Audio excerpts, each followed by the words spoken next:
জয় জগন্নাথ। সকলকে রথযাত্রার শুভেচ্ছা জানিয়ে শুরু করছি আমার নতুন ব্লগ মাহেশ রথযাত্রা 2025। দেখতে থাকুন টিকেসি টেক্স। আজ 12ই আষাঢ় 1432 এবং 27শে জুন 2025। চলে এলাম মাহেশে। প্রথমে গেলাম মাহেশ মন্দিরে। জগন্নাথকে তার সিংহাসন থেকে নামিয়ে বাইরে বেদিতে রাখা হয়েছে, আর অগণিত ভক্ত করছেন পুজো। আর ওদিকে রথ সেজে গুজে প্রস্তুত।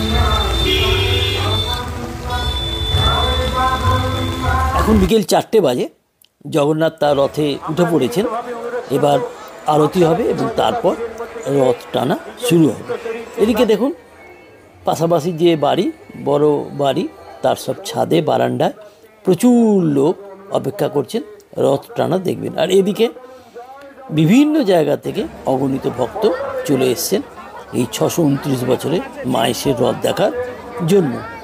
এখনকার এই রথ কিন্তু লোহার তৈরি, যার ওজন প্রায় 125 টন, আর উচ্চতা এই রথে 50 ফুট।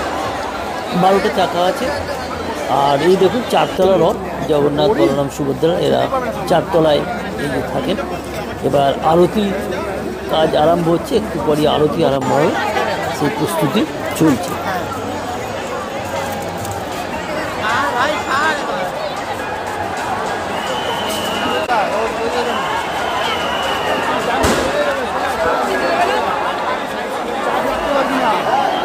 আপনি সরে যান।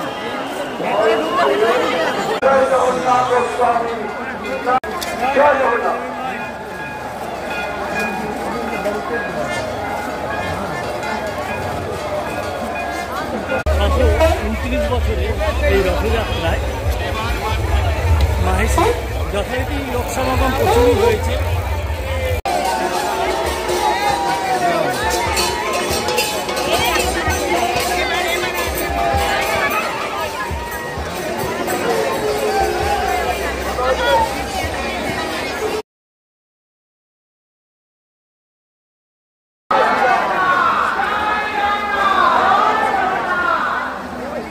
চারটে 50 হয়ে গেছে, এখনো রথ টানা শুরু হয়নি।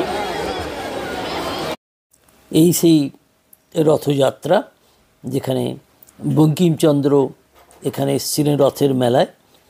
আর এই দেখতে দেখতে 629 বছর হয়ে গেল। আর এই দেখুন, ছোটো ছোটো অনেক রথ।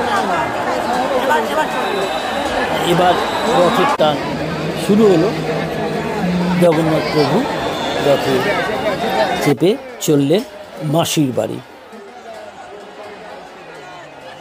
রথের রশি হলো মন, আর বুদ্ধি রথের সারথি।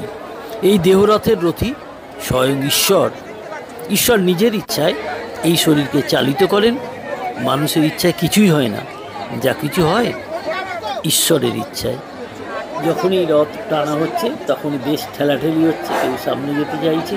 আর ওই যে রথে রশি, রথের দড়ি, ওটা একবার ধরতেই হবে জীবনের মোক্ষ লাভের জন্য। এটাই সকলের ঐকান্তিক ইচ্ছা। রথে দিয়ে আসছে।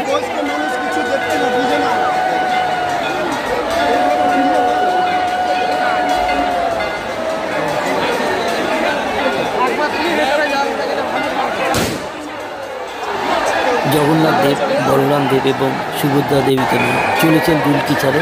রথ একটু করে এগোয় আর একটু করে থেমে যায়। এইভাবেই রথ চলতে থাকছে। এরমভাবেই 629 বছরের মাহেশের রথ। ফিরে আসবো আবার পরের বছর, 630 বছরের রথ হবে। দেখতে থাকুন টিকেসি টেক্স।